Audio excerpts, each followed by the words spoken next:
Hello friends, welcome to Only Eyes Foundation. सभी friends का बहुत बहुत स्वागत है। आई होप आप सभी की स्टडी अच्छी चल रही होगी। जो समय अभी आपका है, आप उसमें मेंस की प्रिपरेशन अच्छे से कर रहे होंगे, अपना बेसिक प्रिपेयर कर रहे होंगे। तो जो भी स्टूडेंट ऐसे हैं जिन्होंने जस्ट स्टार्ट किया है यूपीएससी की प्रिपरेशन करना, उनके लिए यूपीएससी वाला ओनली आइज जो ये फाउंडेशन चैनल है आपके लिए बहुत बेस्ट है, क्योंकि स्टार्टिंग से एक स्टूडेंट को किन किन टॉपिक्स को किस तरीके से, किन सब्जेक्ट को कैसे कवर करने की जरूरत होती है, उसी अकॉर्डिंगली हम इस फाउंडेशन चैनल को लेकर चल रहे हैं। तो आज की क्लास में पॉलिटी क्लास 9 आपका चल रहा है और इसमें हम बात करने वाले हैं वर्किंग ऑफ इंस्टीट्यूशंस की। काफी इंपॉर्टेंट बुक है आपका क्लास 9। सो इसमें अभी तक हमने देखा डेमोक्रेटिक पॉलिटिक पार्ट 1 में कि डेमोक्रेसी क्या है, क्यों है, कॉन्स्टिट्यूशनल डिजाइन की बात की। लास्ट हमने इलेक्टोरल पॉलिटिक्स की बात की थी। 2 चैप्टर्स आपके और बचते हैं, एक है आपका वर्किंग ऑफ इंस्टीट्यूशंस एंड सबसे लास्ट हम बात करते हैं डेमोक्रेटिक राइट्स की। तो देखो, इस क्लास में हम समझेंगे कि डेमोक्रेसी केवल ये नहीं है कि लोगों के द्वारा जो रूलर्स है उसको इलेक्ट कर लिया जाए। लोकतंत्र केवल इतना भर नहीं होता है। Democracy is not just about people electing their ruler. In a democracy the rule have to follow some rules and procedures, है ना। सो डेमोक्रेसी में भी जरूरत होती है कि जो रूलर्स हैं, जो शासक हैं, वह एक प्रोसीजर को फॉलो करे और वह वर्क करे with institutions and with in institutions, है ना।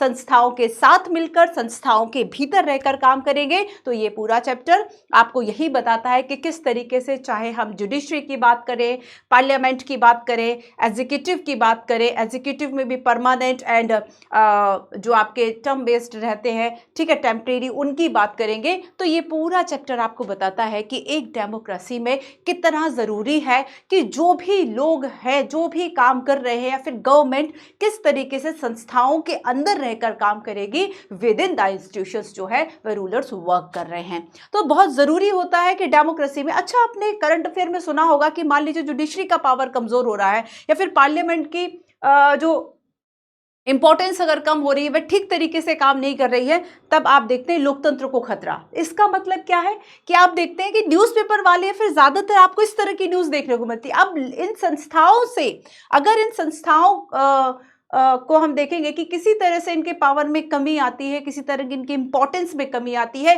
तब हम मानते हैं कि हमारे लोकतंत्र को खतरा है ना। क्यों? क्योंकि इन्हीं संस्थाओं के द्वारा जो लोकतंत्र है वह कायम रखा जा सकता है।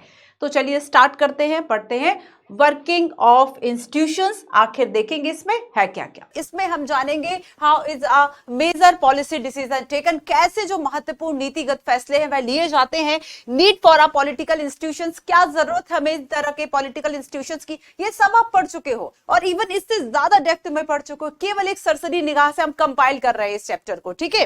देखो, parliament and why do we need a parliament, संसद क्या है, क्यों आवश्यकता है, दोनों बातों को आप बहुत गहराई से पढ़ चुके हैं, है ना। पॉलिटिकल एंड परमानेंट एग्जीक्यूटिव, ये भी हम पढ़ चुके हैं।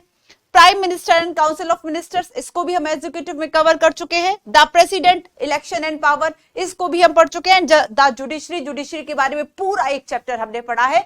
अब बस केवल क्या है कि जैसे मान लीजिए आप प्रश्न आता है, यूपीएससी ने मेंस में क्वेश्चन पूछा कि क्या वर्तमान में जो लोकतंत्र में संस्थाएं हैं वह कमजोर हो रही हैं।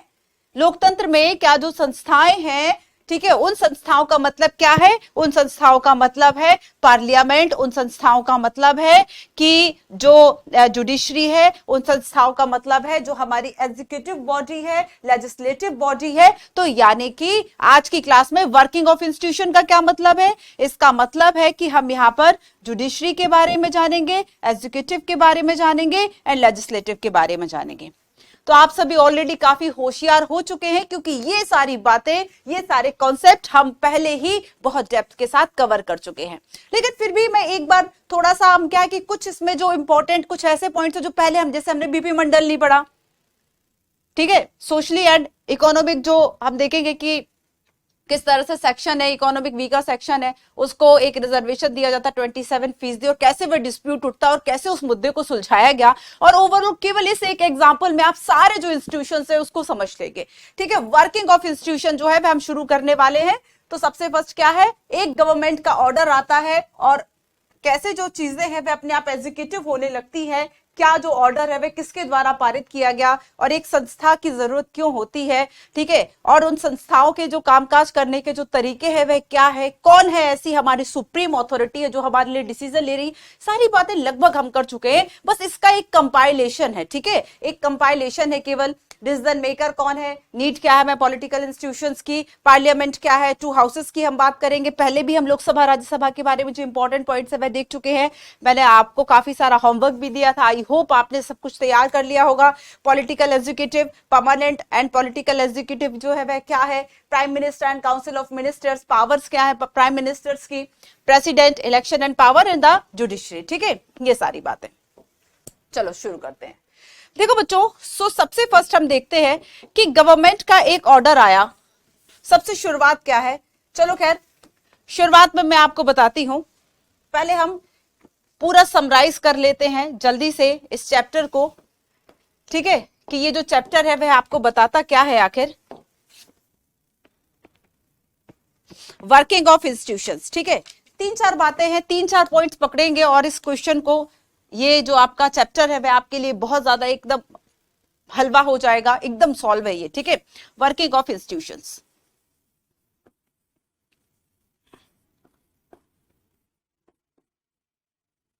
वर्किंग ऑफ इंस्टीट्यूशंस,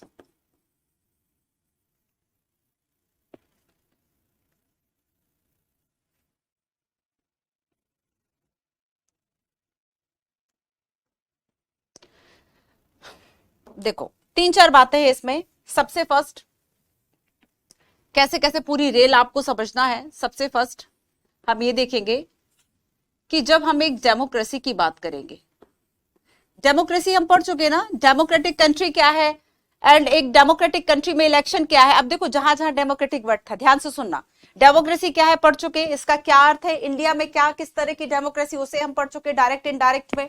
उसके अलावा हम इस बात को समझ चुके हैं कि अगर एक कंट्री खुद को डेमोक्रेटिक कहती है तो उसके क्या क्या की एलिमेंट्स होंगे, वो की एलिमेंट्स भी हमने देख लिए कि उसमें इक्वालिटी होनी चाहिए, उसमें जस्टिस होना चाहिए, एंड उसके अलावा उसमें जो डिस्प्यूट रेजोल्यूशन है उसके लिए पूरा एक मैकेनिज्म जो है वह डेवलप होना चाहिए, ठीक है। ये सारी बातें हम पढ़ चुके हैं। तो देखो फ्रेंड्स, डेमोक्रेसी में जब लोगों का शासन है, लोगों के द्वारा जो है वह अप्रत्यक्ष रूप से हम शासन कर रहे हैं, ठीक है। तो डेमोक्रेसी में क्या है कि हमने, अब वही सारी बातें हैं, इनडायरेक्ट रिप्रेजेंटेशन है। हमने क्या किया, डेमोक्रेसी में इनडायरेक्ट जो अप्रतिनिधित्व, जो अप्रत्यक्ष जो प्रतिनिधित्व प्रणाली है, ठीक है, हमने सिस्टम को अपनाया, इनडायरेक्ट रिप्रेजेंटेशन सिस्टम। तो हमने पार्लियामेंट एंड हमने डेमोक्रेसी के अंदर इस सिस्टम को अपनाया और इस सिस्टम में हमारे लिए लॉ मेकिंग का काम कौन कर रहा है, ये सारी बातें हमारी हो चुकी हैं। और लॉ मेकिंग का जो काम कर रहे हैं, इनका चुनाव कैसे हुआ, लास्ट याद है आपको, इलेक्शंस। कितने बच्चों ने इलेक्शंस के बारे में जो मैंने होमवर्क दिया था वो कंप्लीट किया है? क्या दिया था होमवर्क कि आपको संसद टीवी में जो 4-5 चीजें हैं वो सारी कवर करना है इलेक्शंस को लेकर। अभी वर्तमान में जो है इलेक्शन में क्या क्या प्रॉब्लम है, चुनाव सुधार कैसे होने, मेंस के लिए क्वेश्चन भी दिया था।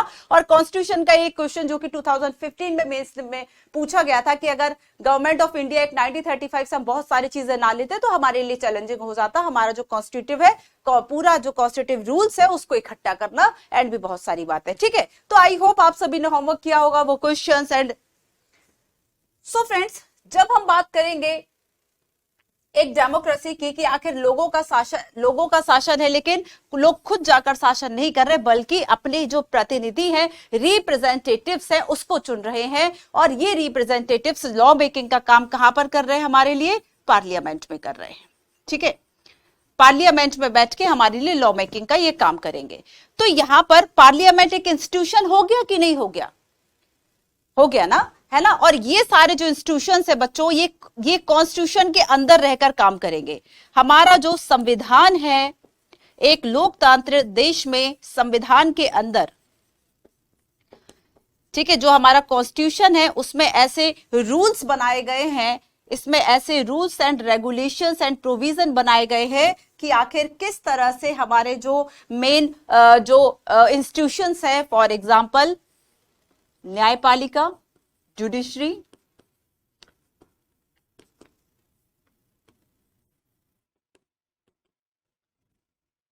कार्यपालिका, एग्जीक्यूटिव,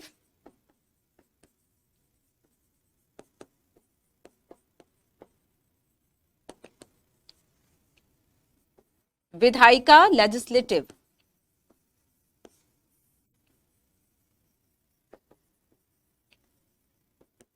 ठीक है। अब देखो लेजिस्लेटिव का मेन काम क्या था ये बताओ। लेजिस्लेटिव का मेन काम क्या था? लॉ मेकिंग करना, हमारे लिए रूल्स बनाना, जो पुराने रूल्स हो गए हैं उनको हटा देना, जो नए रूल्स हैं उनको अपडेशन करना, ये सारा काम था, ठीक है।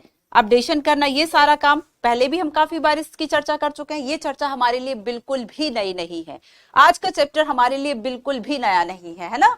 अब देखो जुडिशरी का क्या काम होगा कि जो अगर किसी भी तरह से रूल्स का अगर वायलेशन होता है, उल्लंघन होता है, तो उसके लिए कैसे जो प्रावधान है वह करना है। रूल ऑफ लॉ की अगर हम बात करेंगे उसका इंप्लीमेंटेशन कैसे होना है, ठीक है।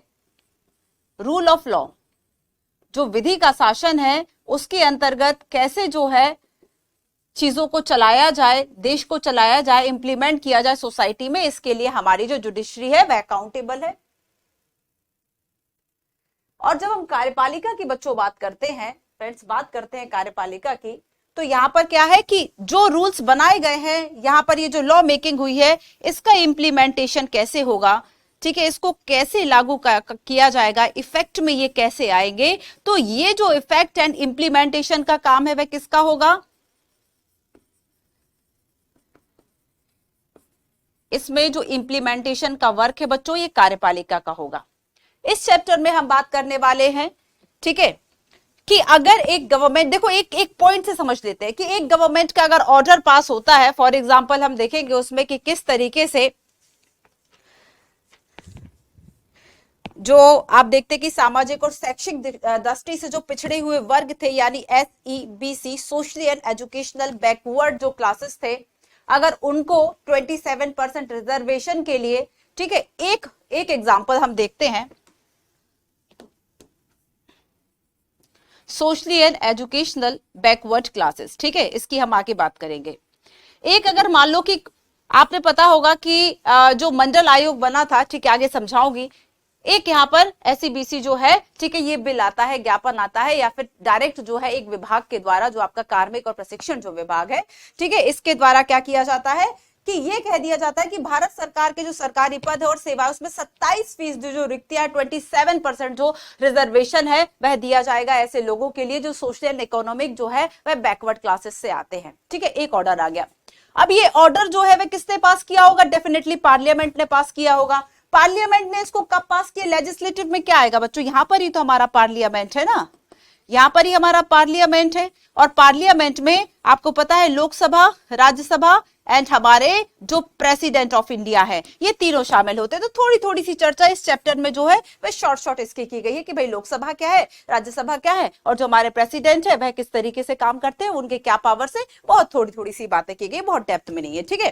तो यहाँ पर एक ऑर्डर अगर पास होता है तो कहीं ना कहीं इसकी पहले चर्चा होती होगी, फिर कैबिनेट ने, ये कैबिनेट यानी मंत्रियों का, मुख्यमंत्री जो है, मुख्यमंत्री मतलब चीफ मिनिस्टर की बात नहीं करूं स्टेट के, कि जो हमारे मेन कुछ ऐसे मिनिस्टर्स है जो 25-30 मिनिस्टर्स है, ठीक है, जो अपर टॉप लेवल के मिनिस्टर्स है, और PM जो है मुखिया है एक तरह से हमारी गवर्नमेंट का, PM के द्वारा यह डिसीजन लिया गया कि हम ऐसा जो मंतव्य है, ऐसा जो एक डिसीजन है वह रखते हैं, निर्णय लेते हैं, ठीक है, हमारी सहमति इस बात पर कि ऐसे लोग जो कि पिछड़े हुए हैं सामाजिक और आर्थिक रूप से, उन्हें 27%, चूंकि उनका जो प्रतिनिधित्व है, रिप्रेजेंटेशन है, वह गवर्नमेंट सर्विस में कम है, इसके लिए ऐसे परसेंट हमने निर्धारित कर दिया कि जो ये 27% का जो कोटा होगा, इस कोटे में कोई और जो है फाइट नहीं कर पा रहा, ये केवल सीटें इन्हीं को ही मिलेंगी, ठीक है। तो इससे क्या हुआ होगा? पार्लियामेंट में इन्होंने इस बात को रखा होगा, पार्लियामेंट के द्वारा इसको पास किया होगा, फिर उस पर्टिकुलर विभाग के पास भेजा, जैसे कि मैंने आपसे कहा कि जो हमारा कार्मिक और जो प्रशिक्षण विभाग है, ठीक है, उसके द्वारा ये रिकमेंडेशन सारी चीजें भेजी गई और उसके द्वारा डिसीजन लिया गया department of personal and training, ठीक है। तो कैबिनेट ने डिसीजन लिया, department of personal and training के बाद पास जो है वह भेजा गया। लेकिन प्रॉब्लम जानते हैं क्या है? प्रॉब्लम हुई कि कुछ लोगों ने इसका विरोध किया। तो ऑब्वियसली बात है कि जो इस तरह के अदर बैकवर्ड क्लासेस से नहीं थे, जिन्हें इस रिजर्वेशन का फायदा नहीं बल्कि नुकसान हो रहा था, उन्हें लग रहा था कि हमारे हिस्से की 27% जो सीट है वो अदर बैकवर्ड एंड बाकी सबको मिल रही। उन्होंने क्या किया, वो गए वह जुडिशरी के पास।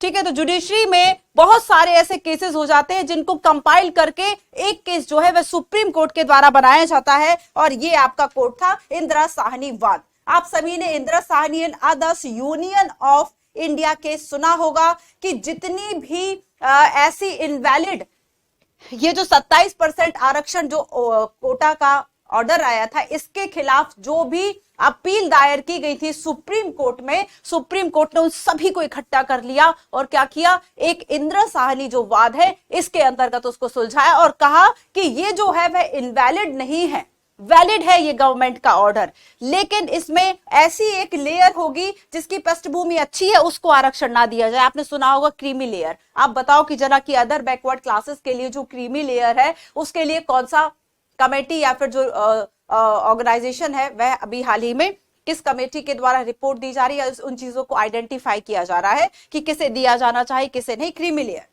तो यहां पर क्या हुआ, इंदिरा साहनी वाद हो गया। ठीक है, अब देखो कि आखिर हमें जरूरत क्यों होती है इस तरह के पॉलिटिकल इंस्टीट्यूशंस की, क्योंकि हम खुद अपने लिए निर्णय नहीं ले पा रहे हैं। हम अपने निर्णय इसलिए नहीं ले पा रहे हैं क्योंकि हमने अपने जो रिप्रेजेंटेटिव्स है इनको भेजा है, और यही हमारे लिए लॉ मेकिंग का काम करेंगे एक डेमोक्रेसी में, क्योंकि हमारे यहाँ जो डेमोक्रेसी है वह कैसी है, इनडायरेक्ट फॉर्म में है, डायरेक्ट फॉर्म में नहीं है ना। तो इसीलिए हमें आवश्यकता होती है इंस्टीट्यूशंस की, इसीलिए हमें न्यायपालिका की आवश्यकता है, एग्जीक्यूटिव की आवश्यकता है एंड लेजिस्लेटिव की आवश्यकता है। ठीक है, तो हमें क्यों आवश्यकता है, क्योंकि हम अपने लिए डिसीजन नहीं ले रहे हैं डायरेक्ट। सो दैट्स व्हाई अगर आप चाहते हैं कि समाज में जो सोशल वेलफेयर, देखो सारी चीजें ध्यान रखना, बिल्कुल क्रम से चल रही हूं, ये मत सोचना कि मैम लेक्चर दे रही है, बस इन्हीं बातों से कंप्लीट कर रही हूं चैप्टर को। तो यहां पर क्या है बच्चों कि जब हम देखेंगे कि राजनीतिक संस्थाओं की हमें आवश्यकता इसलिए है क्योंकि एक देश में जरूरत होती है लोगों को हेल्थ सर्विसेज की, पब्लिक फैसिलिटीज। याद करो कि जो भी हम इसके पहले ट्रेन, बस एंड सारी जो फैसिलिटीज है, हेल्थ फैसिलिटीज, इन सब की बात कर चुके। तो इन सभी फैसिलिटीज के लिए आवश्यकता होती है कि वेलफेयर स्कीम्स जो है वह एक गवर्नमेंट लेकर आए, और गवर्नमेंट क्या है, एक ऑर्गेनाइजेशन है। सामान्यतः जब हम गवर्नमेंट वर्ड की बात करते हैं ना, तो हम इस वर्ग की बात कर रहे होते हैं। सरकार मतलब सरकार ठीक से काम नहीं करी, तब हम एग्जीक्यूटिव की बात करते हैं। और इस चैप्टर में आपको एग्जीक्यूटिव जो है उसके 2 टाइप्स बताए गए हैं, जो कि आप पहले से भी जानते हैं। क्या, एक तो परमानेंट एंड दूसरा नॉन परमानेंट। एक तो परमानेंट जिसमें मंत्री मिनिस्टर्स आते हैं, और दूसरा नॉन परमानेंट जिसमें ब्यूरोक्रेट्स आते हैं। ठीक है, इसके अलावा हमारे कॉन्स्टिट्यूशंस में सारे ऐसे बेसिक रूल्स बनाए गए हैं कि किसके पास कौन सी पावर्स होंगी। फॉर एग्जांपल जब हम एग्जीक्यूटिव में बात करेंगे, ठीक है, और लेजिस्लेटिव में बात करेंगे, तो इनके अलग अलग क्या पावर्स है, जुडिशरी क्या काम करेगी, सारी बातें हमारे संविधान में लिखी गई हैं। हर एक ईच इंस्टीट्यूट के लिए सारे फंक्शंस जो है वह लिखे गए हैं कॉन्स्टिट्यूशन में। ठीक है, जैसे कि पीएम एंड जो कैबिनेट है, पीएम एंड जो कैबिनेट है वह हमारे लिए पॉलिसी मेकिंग का काम करेंगे। जो अदर मिनिस्टर्स हैं, जो ब्यूरोक्रेट्स हैं, वो हमारे इंप्लीमेंटेशन का काम करेंगे। ये सारी चीजें हमारे संविधान में लिखी हुई है। क्या है लिखा है यहाँ पर, संविधान, कॉन्स्टिट्यूशन है ना। तो ये सारी चीजें जो बेसिक रूल्स है बच्चों, ये हमारे कॉन्स्टिट्यूशन में लिखे गए हैं। तो एक डेमोक्रेटिक अगर हम देखें कि जो इंस्टीट्यूशंस हैं वह अच्छे होते हैं। क्यों अच्छे होते हैं? लोकतंत्र में इस तरह की जो संस्थाएं हैं, अगर आप ये कहो कि ये अच्छे निर्णय को जल्दी लेने में देरी करती है, क्योंकि अगर आप सोचो एक व्यक्ति को कोई एक डिसीजन लेना है और वो 10 लोगों से पूछ के ले, तो टाइम लगेगा ना। लेकिन जब ये प्रोसेस थोड़ी सी लंबी हो जाती है कि एक ऑर्डर जो यहाँ आया, ठीक है, और इसके द्वारा अगर इंप्लीमेंट किया जाना है, तो उसके पहले इस पर जो है वह काफी लोगों ने अपील दायर कर दी। जुडिशरी जो है वह देख रही है कि वह वैलिड है, इनवैलिड है। तो अगर ये कोई कहे कि इन डेमोक्रेटिक संस्थाओं की वजह से, इन डेमोक्रेटिक इंस्टीट्यूशंस की वजह से अच्छे निर्णय को इंप्लीमेंट कर पाना में देरी होती है, लेट होता है, तो एक जो गलत डिसीजन है ना, वो भी जल्दी से इंप्लीमेंट नहीं होता। इसलिए हमारे लिए लोकतांत्रिक संस्थाओं की आवश्यकता होती है। आ गई बात समझ में कि लोकतांत्रिक संस्थाएं क्या है और एक डेमोक्रेसी में हमें इसकी आवश्यकता क्यों है। समझ लिया हमने इस बात को, ठीक है। अब आगे हम देखते हैं कि भाई पार्लियामेंट जो है वह क्या है। तो पार्लियामेंट में क्या क्या था, लोकसभा, राज्यसभा एंड प्रेसिडेंट, ठीक है, इनके द्वारा जो है इनके अलग अलग कुछ पावर्स, कुछ फंक्शंस की बात इसमें की गई। जुडिशरी जो है इसका मेन जो काम है वह क्या होगा, डिस्प्यूट रिजोल्यूशंस करना, कि मान लो एक स्टेट के बीच में या सेंट्रल गवर्नमेंट के बीच में, एक या एक से अधिक स्टेट के बीच में आपस में विवाद हो, ठीक है, तो इस तरह के या फिर एक से ज्यादा स्टेट के बीच में और सेंट्रल गवर्नमेंट के बीच में अगर किसी भी तरह का कोई डिस्प्यूट है, उसको डिसॉल्व करने का काम, उसको रिजॉल्व करने का जो काम है वह जुडिशरी के द्वारा किया जाता है अंततः, ठीक है। तो यही आपको पूरे चैप्टर में बताया गया है। Clear?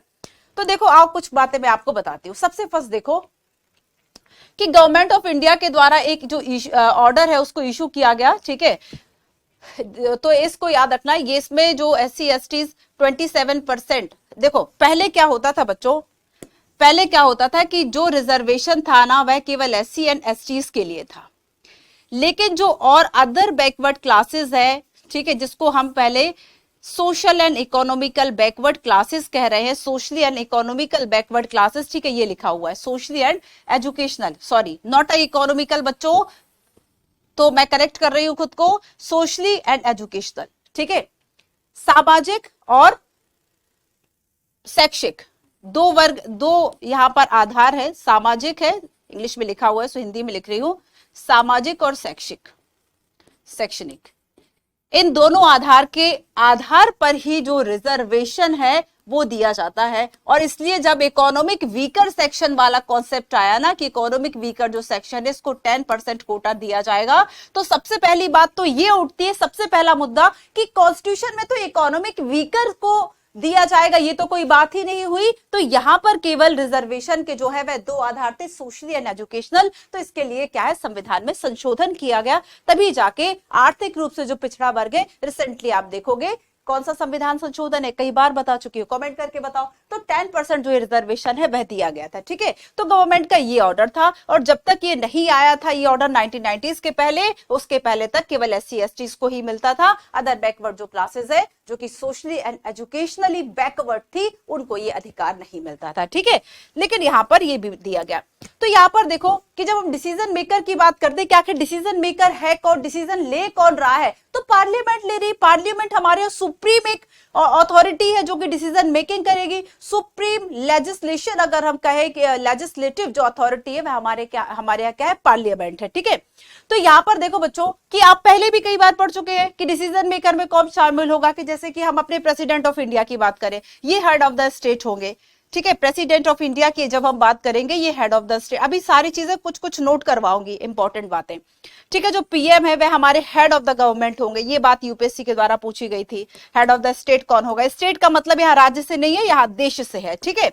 State of the government होगा। इसके अलावा PM जो है वह क्या करेंगे, कैबिनेट मीटिंग्स करेंगे। फिर हम पार्लियामेंट की बात करते हैं, पार्लियामेंट में प्रेसिडेंट आएंगे और दो हमारे हाउसेज आते हैं, लोकसभा एंड राज्यसभा आते हैं, ठीक है। ये भी बात हम पहले कर चुके हैं। अब देखो बच्चों, Indira Sahni and other union backward classes जो केस है, ये आपके लिए होमवर्क है, इसको आपको ठीक तरीके से लिखना है, याद करना है, ठीक है। ये जो है UPSC के द्वारा पूछा गया था। तो आप इतना तो समझ ही गए होंगे कि ये जो केस है वह आपका किससे संबंधित था, ये केस आपका किससे संबंधित था, सोशली एंड इकोनॉमिक जो बैकवर्ड क्लासेस है इसके 27% जो रिजर्वेशन है इससे संबंधित था, आरक्षण से संबंधित था, ठीक है। और इस केस में हुआ क्या था, ये केस आखिर तो देखो बहुत सारी जो अपील है, ठीक है, बहुत सारी जो अपील है बच्चों ये की गई थी, बहुत सारी जो अपील है वह सुप्रीम कोर्ट में किया गया था, इसके खिलाफ सुप्रीम कोर्ट में किया गया था, ठीक है, जो इसके विरोध में आई थी, खिलाफ आई थी। तो उन सभी को आपस में ऐसे ऐसे जोड़ कर क्या हुआ, एक केस बना दिया गया, और वो जो केस था वह Indira Sahni and other versus union of India case कहलाया, ठीक है। इस केस के अंतर्गत गवर्नमेंट के द्वारा ये कहा गया कि जो आपका ये social and economic backward classes है ये इनवैलिड नहीं है, ठीक है। ये क्या है, ये वैलिड है, वैध है। तो देखो इसमें आपको पक्ष और विपक्ष समझ में आते हैं। कुछ ऐसा वर्ग था जिसने इसके पॉजिटिव बातें देखी, कुछ ऐसा वर्ग था जिसने इसकी नेगेटिव बातें देखी। पॉजिटिव ऑब्वियसली वही वर्ग था जो ये सोचता था कि ठीक है उसे भी लाभ मिल रहा है, या फिर वह थोड़ा और लिबरल तरीके से सोच पाता था कि जो अदर बैकवर्ड क्लासेस है, चूंकि उनका प्रतिनिधित्व कम है गवर्नमेंट जॉब में, तो उन्हें मिलना चाहिए रिजर्वेशन ताकि वह मेन स्ट्रीम में आ सके, उनका भी जो एक इक्वल जो बैलेंस है वह हो सके, ठीक है।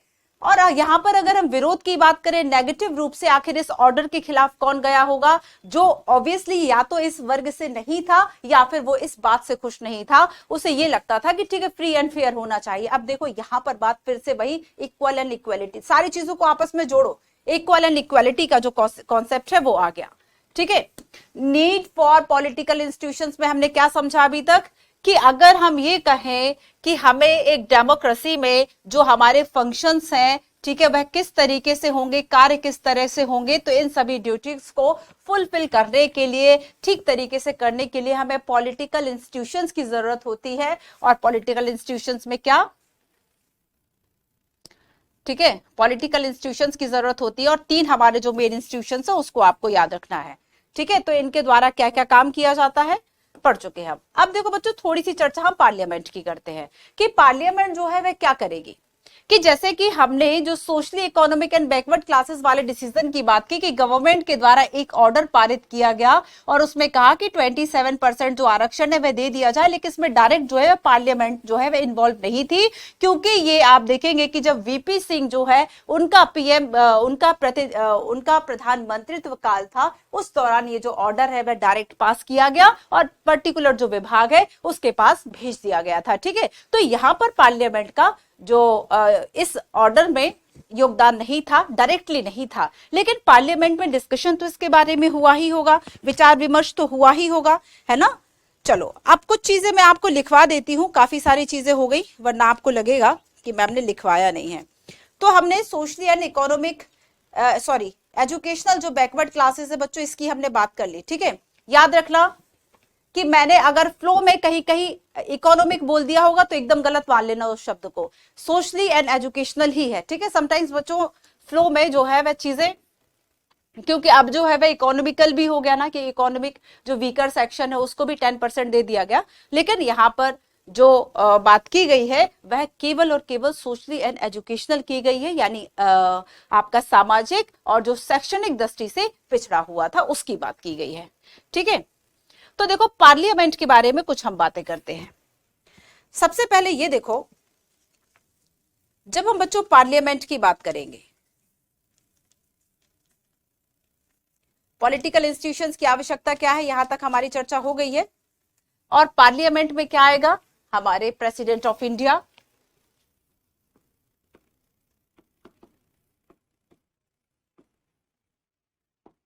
याद रखना ये चैप्टर मैं बार बार इसलिए बोल रही हूँ क्योंकि कुछ बच्चे कहेंगे मैम समझ नहीं आया, आपने बहुत फास्ट चला दी क्लास। उसके पीछे रीजन है कि हम इसके पहले इन सभी मुद्दों को, अगर आपको याद हो, एक एक चैप्टर में प्रॉपर पढ़ चुके हैं, दोबारा उसकी क्या जरूरत है अगर आपने रेगुलर कंटिन्यूअसली जो क्लासेस है वह की है तो, है ना।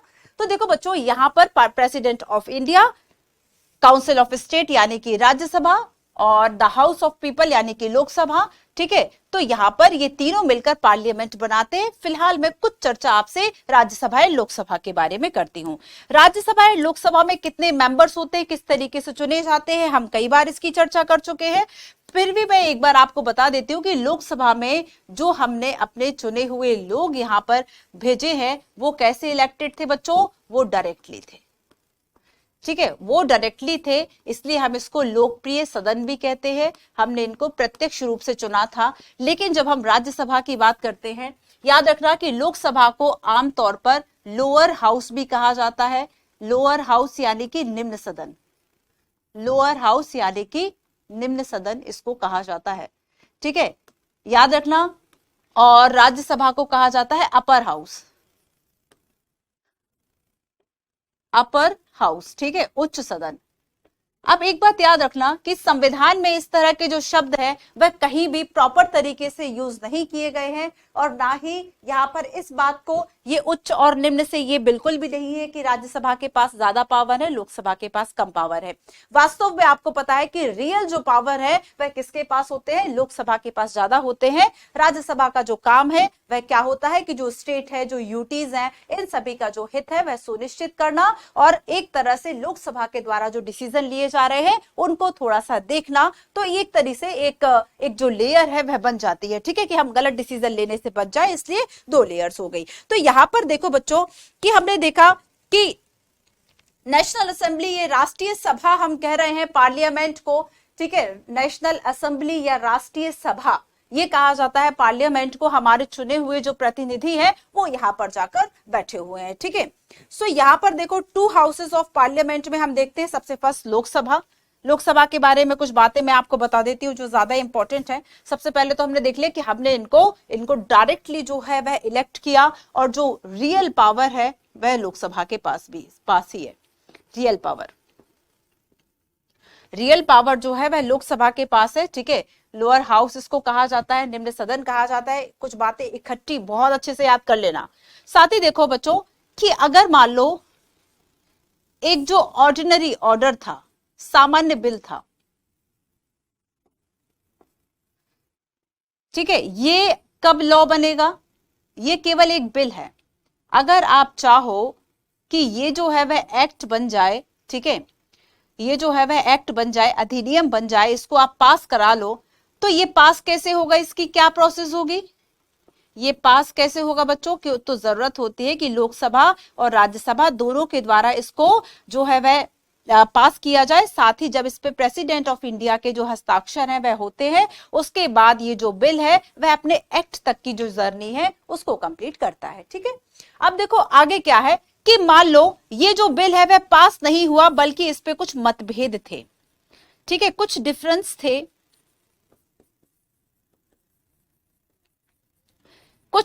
थे, तब क्या होगा? इस कंडीशन में क्या होगा? एक तो कंडीशन ये थी कि सीधा जो है वह पास हो गया, लोकसभा और राज्यसभा दोनों के द्वारा, प्रेसिडेंट ऑफ इंडिया के द्वारा इस पर हस्ताक्षर कर दिए गए। नाउ ये जो है वह कन्वर्ट हो गया एक एक्ट में। ठीक है, लेकिन अगर मान लो, ये तो फर्स्ट कंडीशन थी, सेकेंड कंडीशन है कि अगर किसी तरह का कोई मतभेद है, डिफरेंस है, तब क्या होगा? तब एक ज्वाइंट सेशन कराया जाता है। तब एक कौन से आर्टिकल में है? तब एक ज्वाइंट सेशन, जिसे कि संयुक्त अधिवेशन कहा जाता है। यूपीएससी इस पे क्वेश्चन पूछ चुका है कि इसकी अध्यक्षता कौन करेगा? लोकसभा स्पीकर। जो लोकसभा का अध्यक्ष होगा, लोकसभा स्पीकर भी उसको कहा जाता है, तो उसके द्वारा जो है इसकी अध्यक्षता की जाती है। और एक बात और याद रखो कि अगर मान लो संयुक्त अधिवेशन की जो कार्यवाही है, संयुक्त अधिवेशन का मतलब यह है कि लोकसभा और राज्यसभा दोनों मिलकर इसमें बैठे हुए हैं, बातचीत कर रहे हैं किसी ऐसे बिल पर, किसी ऐसे प्रोविजन पर जिस पर दोनों एक मत नहीं है, उनके बीच में डिफरेंसेस है। तो यहाँ पर संयुक्त अधिवेशन में उसको पारित कराने की कोशिश की जाती है। लेकिन ये सोचो कि अगर जस्ट डबल मेंबर्स लोकसभा में है तो किसकी चलेगी? आखिरकार वो होता वही है जो लोकसभा चाहती है। इसलिए यहाँ कहा जाता है कि जो रियल पावर्स है वह किसके पास है? लोकसभा के पास है। ठीक है, तो संयुक्त अधिवेशन का आर्टिकल बताओ जरा जल्दी से कॉमेंट करके। ठीक है, साथ ही देखो इसकी अध्यक्षता कौन करेगा? तो जो लोकसभा स्पीकर्स हैं, जो लोकसभा के अध्यक्ष हैं, उन्हें स्पीकर कहा जाता है। वैसे ही जैसे कि राज्यसभा के जो चेयरपर्सन होंगे उन्हें सभापति कहा जाता है। ठीक है, राज्यसभा के जो चेयरमैन है उन्हें सभापति कहा जाएगा। तो यहां पर बच्चों ये ज्वाइंट सेशन है। ठीक है, इसकी अध्यक्षता कौन करेगा? इसकी अध्यक्षता लोकसभा स्पीकर कर रहे हैं, तो यहां पर ज्यादा पावरफुल क्या हो गई? लोकसभा हो गई। एक अगला मुद्दा जिसपे लोकसभा को ज्यादा पावर है बच्चों, वो क्या है? Money bill. ठीक है, एक तो हो गया ज्वाइंट सेशन का मुद्दा कि ज्वाइंट सेशन जो है इसकी अध्यक्षता करेगा। एंड लोकसभा के लिए एक और जो इंपॉर्टेंट इसके पास पावर है, और वैसे भी मनी के आसपास ही जब सारी चीजें हैं, तो अगर हम मनी बिल की बात कर लें, ठीक है, धन विधेयक आप सभी ने सुना होगा। धन विधेयक पर जो विशेष पावर है वह किसके हैं? लोकसभा के हैं। याद रखना, धन विधेयक पर जो है वह ज्वाइंट सेशन नहीं बुलाया जा सकता। क्यों? क्योंकि धन विधेयक के बारे में लोकसभा के पास ही सुप्रीम राइट है। जो लोकसभा चाहती है वह धन विधेयक उस तरीके से पारित हो जाता है। और क्या इस धन विधेयक को राज्यसभा में डिस्कस के लिए भेजा जाता है? बिल्कुल भेजा जाता है। लेकिन राज्यसभा से क्या इनपुट आ रहा है, क्या इसने संशोधन किया है, इसको मानने के लिए लोकसभा बिल्कुल भी बाध्य नहीं होती। और यूपीएससी के द्वारा पूछा गया क्वेश्चन है कि कितने दिन होते हैं कि जब लोकसभा के द्वारा जो मनी बिल भेजा गया है लोकसभा टू राज्यसभा, ठीक है, कितने दिन में अगर ना वापस आए या कार्यवाही अगर राज्यसभा में ना हो, तब भी उसको स्वतः पारित मान लिया जाता है कि वो अपने आप ही पारित हो गया। और ये जो दिन है वह 14 डेज होते हैं। अगर 14 दिन में राज्यसभा के द्वारा मनी बिल पर कोई भी अपनी टीका टिप्पणी नहीं की गई, कोई संशोधन कुछ नहीं किया गया, और याद रखना इन संशोधनों को मानने के लिए लोकसभा जो है वह बिल्कुल भी बाध्य नहीं है। माने ना माने मेरी मनचाही चलती है यहां पर लोकसभा की, ठीक है। तो यहां पर ये दो बातें हैं जहां पर लोकसभा जो है वह ज्यादा पावरफुल है। क्लियर? अब देखो राज्यसभा का मेन काम क्या है। अगर हम राज्यसभा के मेन काम की बात करें कि आखिर इंपॉर्टेंट राज्यसभा क्यों है, तो आपको याद रखना है कि बच्चों की इसके कुछ ऐसे स्पेशल फंक्शन होते हैं, कुछ विशेष काम, स्पेशल फंक्शन। फॉर एग्जाम्पल कि जो स्टेट है लुक आफ्टर द इंटरेस्ट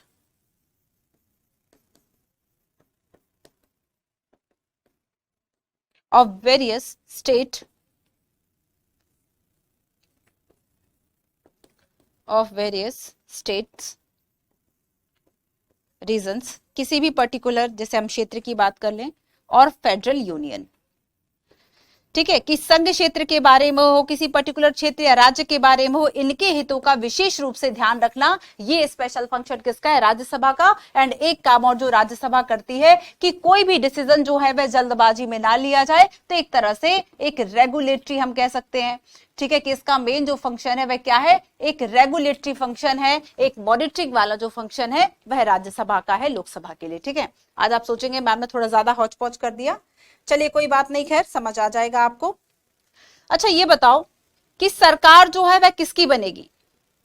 ये भी हम बात कर चुके हैं कि सरकार कौन बना रहा है, जिसके पास लोकसभा में बहुमत है या राज्यसभा में बहुमत है?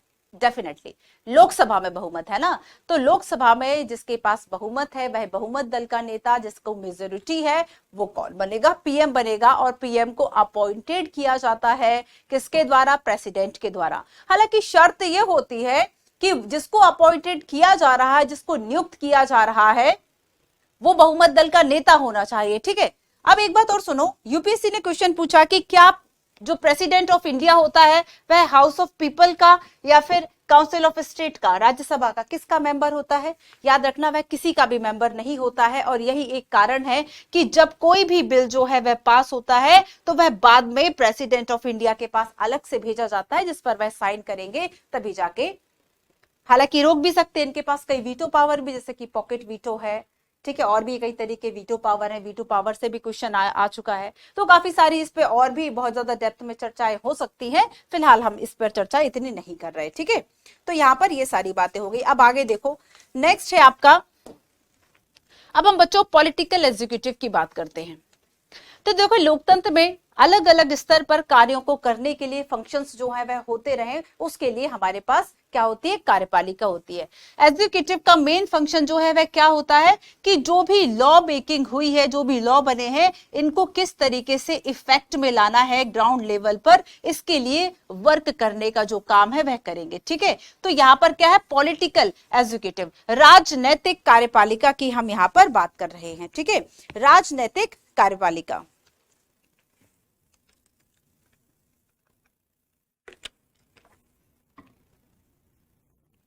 एंड लास्ट मैंने आपको एक बात बताई कि जब आप कहते हैं कि सरकार काम नहीं कर रही, सरकार काम नहीं कर रही, तो वो सरकार क्या है?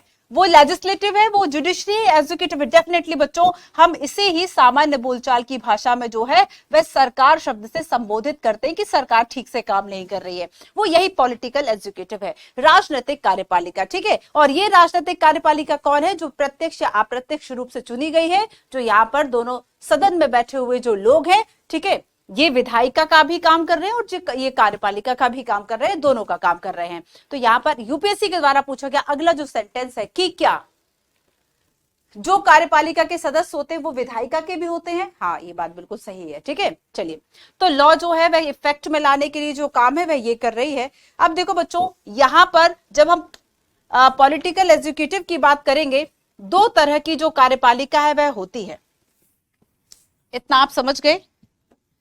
दो तरह की जो आपकी कार्यपालिका है वह होती है, एक तो होती है परमानेंट, ठीक है, एक होती है आपकी परमानेंट स्थायी कार्यपालिका, और दूसरी होती है आपकी नॉन परमानेंट,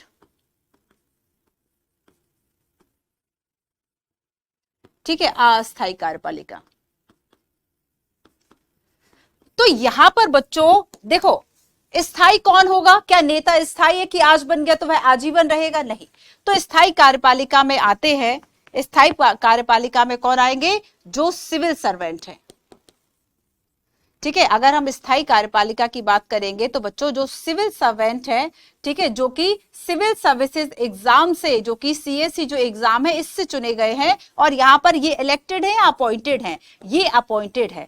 तो यहाँ पर क्या है कि चूंकि कार्यपालिका का जो काम है वह चलता रहे, मंत्री मिनिस्टर के जाने पर या फिर किसी सरकार के जाने पर काम ना रुके, इसके लिए जरूरी होता है कि हमारे पास कुछ जो हिस्सा है वह स्थायी रहे। ठीक उसी तरह से कि अगर लोकसभा भंग हो गई तब डिसीजन कौन लेगा? तो इस कंडीशन में राज्यसभा जो है वह भंग नहीं होती, डिसॉल्व नहीं होती, लोकसभा जो है वह डिसॉल्व हो जाती है 5 ईयर के बाद। एक और प्रश्न बताओ कि क्या प्रधानमंत्री का कार्यकाल सुनिश्चित है संविधान में या नहीं है? याद रखना, प्रधानमंत्री का जो कार्यकाल है वह सुनिश्चित नहीं है, क्योंकि जब तक उसे लोकसभा में बहुमत प्राप्त है, मेजोरिटी प्राप्त है, तभी तक वह प्रधानमंत्री है, और जैसे ही उसके पास विश्वास मत नहीं है वह उस पद से हट जाता है। ठीक है, तो यहां पर स्थायी रूप से जो है वह कौन है? सिविल सर्वेंट है, ब्यूरोक्रेट्स है, ठीक है, जो कि अपॉइंटेड है, जो कि क्या है? नियुक्त है, इलेक्टेड नहीं है, निर्वाचित नहीं है, वर्ड्स में अंतर है। नॉन परमानेंट में आपके मिनिस्टर्स आएंगे। ठीक है, और जो ये मिनिस्टर्स है ये एक पर्टिकुलर अवधि के लिए इनको चुना गया है, elected by the people, elected by the people, लोगों के द्वारा बच्चों इनको चुना गया है एक स्पेसिफिक पीरियड के लिए, एक विशेष समयावधि के लिए, जो कि संभवतः जो है वह 5 वर्ष की होती है। ठीक है, संभवतः 5 वर्ष की होती है। और नॉन परमानेंट में आते हैं हमारे पॉलिटिकल लीडर, जो पॉलिटिकल हमारे लीडर्स हैं ये आते हैं हमारे नॉन परमानेंट में। ठीक है, क्लियर है? अब यहां पर एक और प्रश्न सुनो, एक और क्वेश्चन मैं आपको बताती हूं। ये बताओ कि अगर बहुत ज्यादा योग्य है आपके ब्यूरोक्रेट्स, सिविल सर्वेंट, इनके पास एजुकेशन ज्यादा है, क्वालिफिकेशन ज्यादा है, चीजों की समझ ज्यादा है, इनको आईआर का भी पूरा नॉलेज है, इन्हें पूरी विदेश नीति भी पता है, और जब वो एक गवर्नमेंट ऑर्डर जो है वह कोई रिलीज हो रहा है तो उसके पीछे, जो पर्दे के पीछे जो है वह कौन काम कर रहा है? सिविल सर्वेंट काम कर रहा है, ये नीतियां बना रहे हैं, सारी चीजें बता रहे हैं, मंत्री मिनिस्टर जो है उसको जनता के सामने बोल देते हैं कि भाई ये जो नीति इसमें ऐसे ऐसे प्रोविजन है, लेकिन बनाने के पीछे जो काम है वह कौन कर रहा है? सिविल सर्वेंट कर रहे हैं। लेकिन उसके बावजूद हमारे देश में ज्यादा मान्यता मंत्री मिनिस्टर्स की क्यों है, भले ही वह 10th फेल हो? कल भी हमारी बात हुई थी कि अगर चुनाव में हम पॉलिटिकल लीडर्स के लिए एक क्वालिफिकेशन जो है, एक पर्टिकुलर क्वालिफिकेशन की आपको एटलीस्ट बीकॉम तो होना चाहिए, एटलीस्ट आपको एमकॉम या फिर एलएलबी तो आपको किए हुए होना चाहिए, तो फिर क्या होगा कि वर्तमान में हमारे कितने मिनिस्टर्स हैं जो आउट हो जाएंगे उस चीज से? तो यहां पर क्या है बच्चों कि इन सबके बावजूद भी क्यों आखिर जो हमारी अस्थायी जो कार्यपालिका है ये हमारी टॉप अथॉरिटी है? ऐसा क्यों? वाई? रीजन क्या है इसका? रीजन क्या है कि पॉलिटिकल जो एग्जीक्यूटिव है हैव मोर पावर।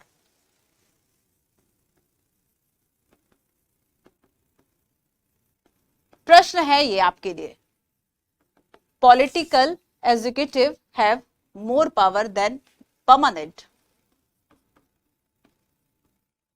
क्यों है आखिर ऐसा? ऐसा इसलिए है दोस्तों क्योंकि डेमोक्रेसी में लोगों की महिमा है। फर्क नहीं पड़ता कि किसने हाथ उठाया है, फर्क पड़ता है कि कितने हाथ उठे हैं। समझ रहे हो इसका मतलब क्या है?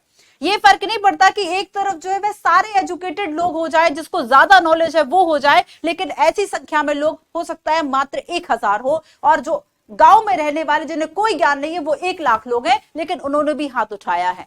ठीक है, तो उन 1 लाख लोगों का हो सकता है कि इन लोगों के पास 1000 लोगों के पास ज्यादा नॉलेज हो, डजंट मैटर। डेमोक्रेसी में क्या है कि यहां पर बहुमत का अगर शासन है तो जो ज्यादातर लोग बोल रहे हैं वो सही माना जाएगा।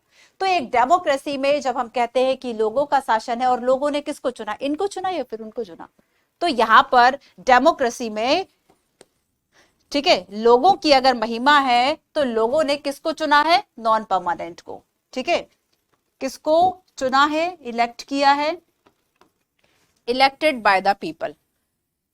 ठीक है, सो एक डेमोक्रेसी में जब लोगों का महत्व है और इसलिए इन लोगों का महत्व है। समझ रहे हो? इन लोगों का, क्योंकि डेमोक्रेसी में लोगों का महत्व है, लोगों के द्वारा चुनी हुई सरकार होगी जो, ठीक है। और इसी वजह से जो ये अस्थायी जो ये पॉलिटिकल लीडर है, भले स्पेसिफिक पीरियड के लिए हो, भले ही काम ना करे, लेकिन इनका जो पद है वह ज्यादा बड़ा माना जाएगा। माना भी जाता है इंडिया में, है ना, माना भी जाता है। क्लियर। अब चलो एक और कॉन्सेप्ट पढ़ते हैं जो कि है PM and council of ministers. ठीक है, PM and council of ministers.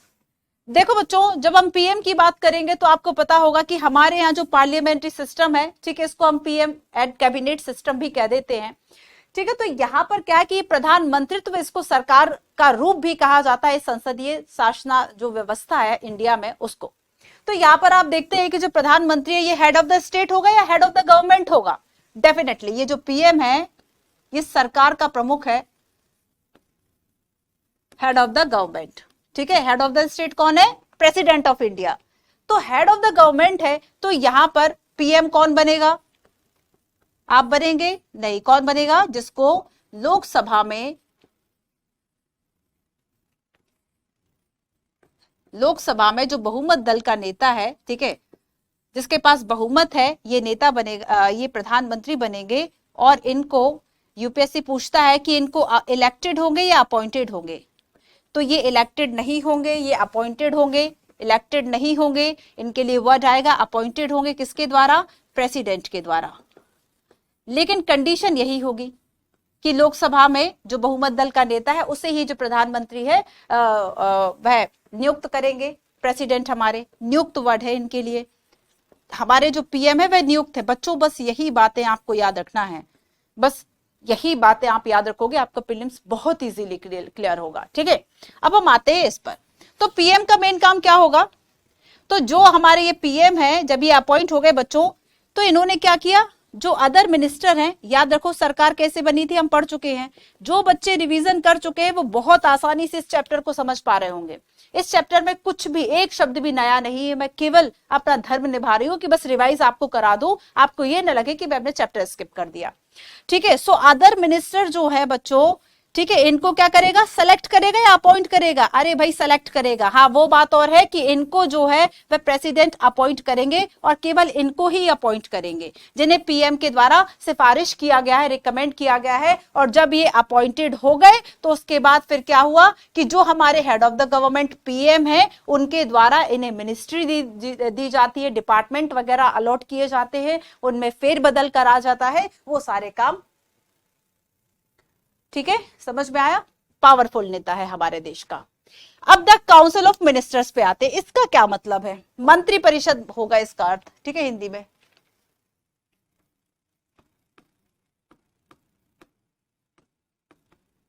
देखो, मंत्री परिषद में बच्चों बेसिकली 80 से 90 के आसपास जो मुख्य नेता हैं वो शामिल होते हैं। ठीक है, 60 से 80 कर लेते हैं, 80 से 90 ज्यादा संख्या हो रही है। लगभग 60 से लेके 80 जो मेन मिनिस्टर्स हैं, ठीक है, जो मेन मिनिस्टर्स है, जो मंत्री है, वो शामिल होते हैं। इनके द्वारा प्रमुख रूप से जो नीतिगत जो फैसले लिए जा रहे हैं, जो पॉलिसी मेकिंग का काम हो रहा है, वो आपस में डिसाइड होके हो जा रहा है। ठीक है, यही कैबिनेट है। तो यहां पर ये काउंसिल ऑफ मिनिस्टर हो गया जिसमें 60 से लेके 80 मिनिस्टर्स है। ठीक है, अब देखो, अब इसमें कितने तरह के मंत्री होंगे? यहां से यूपीएससी ने क्वेश्चन पूछा कि भाई कैबिनेट कौन होगा, राज्य मंत्री कौन होगा, टाइप। तो सबसे फर्स्ट ये सुनो कि यहां पर काउंसिल ऑफ मिनिस्टर्स में 60 से लेके 80, 60 टू 60 से लेके लगभग 80 जो मेन मंत्री है यह होंगे। और इसमें जो है वह 3 तरह के मुख्य मंत्री होंगे। सबसे फर्स्ट क्या है? सबसे फर्स्ट होंगे इसमें कैबिनेट मिनिस्टर्स। कैबिनेट जो मिनिस्टर्स है, ठीक है, इसमें टॉप लेवल के लगभग 25 जो मिनिस्टर्स है वह होंगे जिनके पास जो प्रमुख जो मिनिस्ट्रीज है ना वो है। जैसे कि हम वित्त मंत्रालय, फाइनेंस जो मिनिस्ट्री है उसकी बात कर ले, ठीक है, होम मिनिस्ट्री की बात कर ले, तो यहां पर कैबिनेट मिनिस्टर्स की अगर हम बात करें तो इसमें हमारे जो टॉप लेवल के जो मिनिस्टर्स है वो शामिल हो गए, लगभग जिनकी संख्या 25 के आसपास है। लगभग बोल रही हूं, ठीक है, लमसम। अब सेकंड देखो कि सेकंड जो है बच्चों वो क्या होंगे? Minister of state with independent charges. Ministers of state with independent. अब देखो यहाँ पर इंडिपेंडेंट वर्ड इंपॉर्टेंट है। स्वतंत्र प्रभार वाले मंत्री, ठीक है, स्वतंत्र प्रभार वाले राज्य मंत्री, हिंदी में लिख दूं, ये वाला वर्ड इंपॉर्टेंट है क्योंकि आप कंफ्यूज हो जाएंगे, वरना आगे स्टेट मिनिस्टर लिखने वाली हूं। स्वतंत्र प्रभार वाले राज्य मंत्री। अब देखो यहां पर पीडीएफ दे रही हूं, इस पे हर एक लाइन को बहुत ध्यान से पढ़ोगे और समझने की कोशिश करोगे, ठीक है। अब देखो तीसरा, इनके पास वो मंत्रालय होंगे, ठीक है, जो इनके पास नहीं है। इसका मतलब क्या है कि इनके पास बच्चों छोटे मंत्रालय होंगे, ये इंचार्ज होंगे स्मॉल मिनिस्ट्रीज का, जो कि उतनी इंपॉर्टेंट नहीं है जितनी की इंपॉर्टेंट कैबिनेट मिनिस्टर्स के पास मिनिस्ट्रीज थी। आई बात समझ में? पीएम के द्वारा, ठीक है, अपॉइंटेड, सेलेक्ट किया, प्रेसिडेंट ने अपॉइंट किया मंत्री मिनिस्टर्स को, और यहाँ पर कई 3 तरह के मुख्य रूप से मंत्री होंगे, और इन 3 तरह के जो मुख्य रूप से मंत्री होंगे, जिनकी संख्या 60 से 80 होगी, उन्हें द काउंसिल ऑफ मिनिस्टर्स कहा जाता है, जिनके द्वारा पीएम और काउंसिल ऑफ मिनिस्टर्स के द्वारा मिलकर महत्वपूर्ण नीतिगत जो निर्णय है, जो पॉलिसी मेकिंग का काम है, वो किया जा रहा है। आई बात समझ में? अब देखो तीसरे तरह के मंत्री जो है वह कौन होंगे, इनको कहा जा रहा है राज्य मंत्री, minister of state, minister of state, ये होंगे राज्य मंत्री। ध्यान रखना, ये स्वतंत्र प्रभार वाले राज्य मंत्री, मतलब जिसके पास किसी छोटे ही मंत्रालय का स्वतंत्र प्रभार हो, और ये राज्य मंत्री। अब इनका क्या काम होगा, ये हेल्प करेंगे इन कैबिनेट मिनिस्टर्स के। ये मिनिस्टर जो राज्य मंत्री होंगे, ये क्या करेंगे, ये कैबिनेट मिनिस्टर्स की हेल्प करेंगे। यूपीएससी क्वेश्चन पूछता है कि ministers of state with independent charges, ये हेल्प करेंगे कैबिनेट मिनिस्टर्स की। वैसे तो आपस में सभी मिलजुल कर फैसले लेते हैं, लेकिन अगर स्पेशली स्पेसिफिक रूप से पूछा जाए तो मिनिस्टर ऑफ स्टेट जो राज्य मंत्री है, ये हेल्प कर रहे हैं कैबिनेट मिनिस्टर्स की उनके कार्यों में, ठीक है। तो ये 3 तरह के जो मंत्री है, ये मंत्री परिषद में शामिल होंगे। आगे समझ में आप सभी को कि पीएम क्या होगा एंड काउंसिल ऑफ मिनिस्टर्स जो है वह क्या होंगे, ठीक है।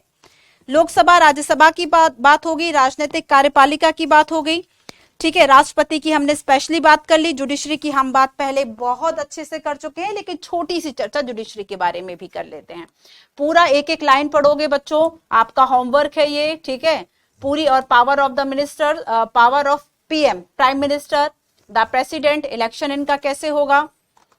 बाकी आगे जब मैं आपको ये चैप्टर्स और करवाऊंगी, एक बार फिर से हम इन सभी चैप्टर्स को करेंगे, उसमें हम बहुत ज्यादा डेप्थ में जाएंगे, क्योंकि अगर अभी हमने उस डेप्थ को कवर कर लिया तो उस चैप्टर के आपके जो कॉन्सेप्ट है वह अधूरे रह जाएंगे, ठीक है। इस वजह से मैं यहाँ पर कुछ चीजों को छोड़ रही हूँ, आपको तनाव नहीं लेना है, बिल्कुल भी करवाएंगी मैम, आगे विश्वास रखना है। चलो आओ जुडिशरी की बात करते हैं।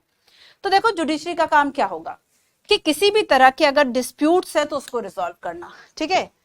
तो यहाँ पर जो डिस्प्यूट थे बच्चों, जो विवाद है, इनको सुलझाना, ये जो है वह किसका काम होगा, हमारे सुप्रीम कोर्ट का। सो चाहे नागरिकों के बीच में हो, चाहे नागरिक और सरकार के बीच में हो, चाहे एक या एक से अधिक राज्य सरकारों के बीच में हो, चाहे एक राज्य सरकार और यूनियन जो संघ सरकार है उनके बीच में विवाद हो। अच्छा एक बात और सुनो, आपको पता है कि ये अगर हम बात करें कि स्पेशली एक, जैसे मान लो हम एमपी के हाई कोर्ट की बात कर लें, तो हाई कोर्ट के पास भी सभी स्टेट के जो हाई कोर्ट हैं, एमपी नहीं ऑल ओवर बात करते हैं, कि जो स्टेट के हाई कोर्ट्स होते हैं, क्या उनके पास पावर है कि वह 2 राज्यों के बीच में अगर मुद्दा, जैसे मान लो तेलंगाना और आंध्र प्रदेश के बीच में कोई डिस्प्यूट है किसी चीज को लेकर, तो क्या उसका मुद्दा हाई कोर्ट सुलझा देगा किसी भी स्टेट का? नहीं। उसके लिए क्या होगा, सुप्रीम कोर्ट के पास ही केवल एपेक्स अथॉरिटी है इस चीज को लेकर। तो यहां पर सुप्रीम कोर्ट की मूल अधिकारिता है। सुप्रीम कोर्ट के अलावा ये जो डिसीजन है, ये जो केस है, वह कोई और नहीं सुन सकता। तो देश में कुछ ऐसे मुद्दे फाइनल डिसाइड किए गए हैं जिनका अंतिम जो व्याख्या करता है, अंतरिम जो लास्ट जो इंटरप्रेटर है, वह कौन होगा, हमारा सुप्रीम कोर्ट होगा, ठीक है। तो यहाँ पर देखो, जैसे लोगों के बीच में विवाद हो तो यहाँ पर ऑप्शनल है कि भाई आप सब ऑर्डिनेट कोर्ट भी चले गए, आपने फैमिली कोर्ट में भी मुद्दा सुलझा लिया, आप हाई कोर्ट भी चले गए, या आप सुप्रीम कोर्ट चले जाते, जैसे आपकी इच्छा, जितनी आपकी पावर, वैसे वैसे करके आप चले गए न्याय मांगने के लिए, क्योंकि अपीलेट ज्यूरिडिक्शन है। अपीलेट ज्यूरिडिक्शन का मतलब क्या होगा कि आप अपने जो लोअर कोर्ट है उसकी जो आपका डिसीजन है, इस डिसीजन को लेकर आप आगे हाई कोर्ट, आप सुप्रीम कोर्ट जा सकते हैं, ठीक है। सब ऑर्डिनेट जो आपका डिस्ट्रिक्ट कोर्ट होगा, इसके किसी फैसले को लेकर, तो ये एक अपीलेट ज्यूरिडिक्शन होता है। और हमारे यहाँ जो सुप्रीम कोर्ट है, ये टॉप अथॉरिटी है। इसके बाद कहाँ जाओगे, अमेरिका के हाई कोर्ट थोड़ी जाएंगे। तो यहाँ पर सुप्रीम कोर्ट के बाद पास अंतिम अधिकारिता होगी। अब आगे देखो सुप्रीम हमारे यहाँ इंटीग्रेटेड, एक वर्ड मैंने आपको बताया था कि हमारे यहाँ की जो जुडिशरी है वह कैसी है, इंटीग्रेटेड है, एकीकृत है।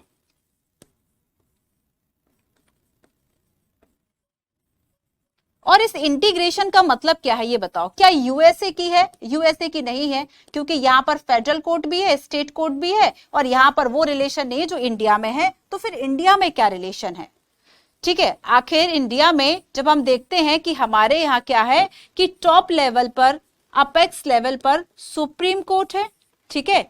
फिर उसके बाद स्टेट के लिए जो टॉप जुडिशरी जो सिस्टम होगा वह हाई कोर्ट होंगे, उसके बाद फिर सब ऑर्डिनेट कोर्ट एंड बाकी ट्रिब्यूनल्स एंड बाकी सब होंगे, ठीक है। तो बच्चों यहाँ पर दो बातें हैं जो कि हमारे इस इंटीग्रेशन को जोड़ती हैं। एक तो है कि अपर जो भी कोर्ट होगा उसके डिसीजन बाकी लोअर कोर्ट्स पर बाध्यकारी होंगे, बाइंडिंग होंगे, ठीक है, पहली बात हो गई। और आपका जो अपीलेट सिस्टम है वह नीचे से ऊपर की ओर जा रहा है कि आप जो यहाँ पर अगर हम अपील की बात करें तो लोअर कोर्ट में जो केस हुआ है इसके खिलाफ आप अपर कोर्ट में जा सकते हैं, high court and supreme court. तो यहाँ पर इस तरीके से हमारी व्यवस्था इंटीग्रेटेड है। ऐसा नहीं है कि हाई कोर्ट ने जो फैसला दे दिया उसके खिलाफ आप नहीं जा सकते, ठीक है। अब मैं आपसे एक क्वेश्चन पूछती हूँ, ये बताओ कि मान लो किसी को फांसी दी गई है, तो क्या ये फैसला सब ऑर्डिनेट कोर्ट कर सकता है? अगर किसी को मृत्यु दंड दिया गया है तो क्या वो फैसला सब ऑर्डिनेट कोर्ट करेगा, या फिर उस पर सुप्रीम कोर्ट या फिर हाई कोर्ट या फिर दोनों में से किसी एक की जो मोहर है वह जरूरी होती है, या फिर केवल सुप्रीम कोर्ट ही मृत्यु दंड दे सकता है? मैं आपके लिए क्वेश्चन ये छोड़ रही हूं, ये आप मुझे कमेंट करके बताओगे, ठीक है। तो यहाँ पर बच्चों डिस्प्यूट सॉल्व के लिए हमारे पास जुडिशरी है। तो इस तरह से, और जुडिशरी की इंडिपेंडेंस है, हम बहुत विस्तार से पढ़ चुके हैं। न्यायपालिका एक चैप्टर है, आप देखेंगे आपको प्लेलिस्ट में मिल जाएगा बच्चों, बहुत विस्तार से उसमें है। अगर आपने वो क्लास की है आपको ये क्लास की बहुत अनिवार्यता नहीं लगेगी, ठीक है। इंडिपेंडेंस का मतलब क्या है, और याद रखना कि हमारी जो जुडिशरी है वह स्वतंत्र है, और इसकी जो स्वतंत्रता है वह हमारे संविधान में बेसिक स्ट्रक्चर का पार्ट है। इसका क्या मतलब है, संविधान का बेसिक स्ट्रक्चर का मतलब है जो बुनियादी सिद्धांत है, मतलब ऐसे कुछ मूल्य है जिसको कि हम कम नहीं कर सकते। अगर हमने उसको उसके साथ छेड़छाड़ की तो हमारा जो संविधान है वह नकारात्मक रूप से प्रभावित होगा, कमजोर हो जाएगा। तो कुछ ऐसे सिद्धांत है जिसको कि हमने कवर कर दिया है as a basic rule, as a basic structure. और यहां पर यूपीएससी ने क्या क्वेश्चन पूछा था कि क्या बेसिक स्ट्रक्चर को डिफाइन किया है कॉन्स्टिट्यूशन में? नहीं किया। क्यों? क्योंकि यहां पर समय समय पर जो हमारा माननीय सुप्रीम कोर्ट है इसके द्वारा अलग अलग डिसीजन दिए गए हैं, और उसमें एक एक पॉइंट जो है वह शामिल कर दिया, और वही एक पॉइंट है आपका इंडिपेंडेंस ऑफ द जुडिशरी। और इसी कारण आपका जो 99th अमेंडमेंट था, 99वां जो आपका संविधान संशोधन था, कॉन्स्टिट्यूशन जो अमेंडमेंट था 99th, जिसमें कि एनएजेसी की बात की गई थी, ठीक है, जो आपका राष्ट्रीय न्यायिक नियुक्ति आयोग था इसकी जो बात की गई थी, ठीक है, राष्ट्रीय न्यायिक एनजेएसी हुआ, ठीक है, इसको क्या इनवैलिड करार दिया था, क्योंकि इसमें कहा था कि कार्यपालिका हस्तक्षेप हो रहा है और जुडिशरी की इंडिपेंडेंस प्रभावित हो रही है। चूंकि जुडिशरी की जो इंडिपेंडेंस है वो हमारे कॉन्स्टिट्यूशन के बेसिक स्ट्रक्चर का पार्ट है जिसे कि चेंज नहीं किया जा सकता। और आपको पता होगा कि बेसिक स्ट्रक्चर का फर्स्ट टाइम जो इसके बारे में निर्णय है वह केशवानंद जो मामला है उसमें दिया गया था। केशवानंदवाद को आगे हम बेसिक स्ट्रक्चर में अच्छे से कवर करेंगे, ठीक है। क्या आप भी केशवानंद जिंदा हैं जिन्होंने वो केस किया था? तो यहां पर जुडिशरी की बात हो गई। अब देखो जुडिशरी के पास क्या क्या पावर है इसकी भी हमारी चर्चा हो गई कि अगर हम जुडिशियल रिव्यू की बात करें, ठीक है, कि आप जो जुडिशियल रिव्यू न्यायिक पुनरावलोकन कि फिर से हम किसी निर्णय को फिर से ठीक करके देख सके, या फिर किस तरह के निर्णय बाकी जुडिशियल बाकी लेजिस्लेटिव या एग्जीक्यूटिव के द्वारा जो निर्णय दिए गए हैं हम उसकी जांच कर सके कि क्या वह कॉन्स्टिट्यूशन के खिलाफ तो नहीं है, क्या वह फंडामेंटल राइट का तो वायलेशन नहीं कर रहे, तो हम एक तरह से उसकी समीक्षा कर सके, रिव्यू कर सके। ये काम सुप्रीम कोर्ट का है। इसके अलावा देखो हमने जनहित याचिका की बात की थी कि जो बीएन भगवती है उनके द्वारा ये कॉन्सेप्ट लाया गया जिसमें यह कहा गया था कि न्यायाधीश केवल अब न्याय करने का काम नहीं करेंगे, बल्कि अगर उन्हें भी अपनी आंखों से कुछ गलत दिख रहा है तो वो उस पर भी सीधा जो डिसीजन है वह दे सकते हैं। और इसी को करते हुए सबसे पहली जो याचिका है, एक आप जस्टिस पीएन भगवती की बात करते हैं, तो उनके द्वारा ये जो व्यवस्था है वह शुरू की गई थी। और सबसे फर्स्ट जो याचिका थी उसमें 40,000 ऐसे कैदियों को छोड़ दिया गया था जिनका जिनके ऊपर अपराध सिद्ध नहीं हुआ था, जो केवल विचाराधीन कैदी थे, जिनके ऊपर केसेस काफी समय से पेंडिंग थे, लेकिन वो उतनी सजा काट चुके थे जितनी किसी भी, अगर उन्होंने मर्डर भी किया था तब भी उसके लिए सफिशिएंट वो 14 ईयर वहां पर काट के आए थे। तो ऐसे कैदियों को रिहा कर दिया गया था। ठीक है, तो यहां पर एक जनहित याचिका का मुद्दा क्या है कि ऐसे लोगों की, फिर से सुनो, जनहित याचिका PIL, पब्लिक इंटरेस्ट लिटिगेशन का मतलब है कि लोगों के हित या फिर सार्वजनिक हित के लिए किसी मुकदमे को दायर कर देना, उसी को जनहित याचिका कहा जाता है। इसकी शुरुआत PN भगवती के द्वारा की गई थी। ठीक है, क्लियर है? तो यहां पर काफी सारे पावर्स हैं। क्वेश्चन पूछ लूं क्या एक? अब मैंने बच्चों, चलो 4-5 क्वेश्चन पूछ लेती हूं। आपका चैप्टर कवर हो गया, चैप्टर कवर हो गया। एक बार और चैप्टर की शक्ल दिखा देती हूं कि देखो, हमने बात की गवर्नमेंट के एक ऑर्डर की, सोशली एंड एजुकेशनली, हाँ इस बार गलत नहीं बोला मैंने, बैकवर्ड क्लासेस 27% आरक्षण। ठीक है, क्यों? पॉलिटिकल इंस्टीट्यूशंस की नीड क्यों है, समझ गए हम। Parliament, why do we need 2 houses, political and non permanent executive, सब देख चुके हम। PM, काउंसिल ऑफ मिनिस्टर की बात कर ली, पावर ऑफ PM की बात की, प्रेसिडेंट इलेक्शन की बात नहीं की, आगे करूंगी, जुडिशरी की बात हो गई। ठीक है, सारी चर्चाएं हो गई हमारी, क्यों जरूरत है एक लोकतंत्र में। बाकी आपको इसको एक बार रीडिंग कर लेना है बच्चों। अब हम चलते हैं, कुछ क्वेश्चंस मैं आपसे पूछती हूँ। सबसे पहला क्वेश्चन है, the government of India has appointed the second backward classes commission 1979। 1979 में सेकंड जो बैकवर्ड क्लासेस कमीशन है उसका गठन किया गया था।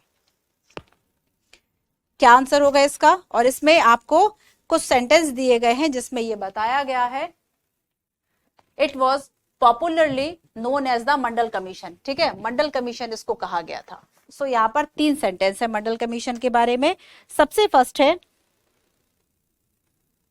पढ़ लीजिए बच्चों, एक बार रीडिंग करो इसकी।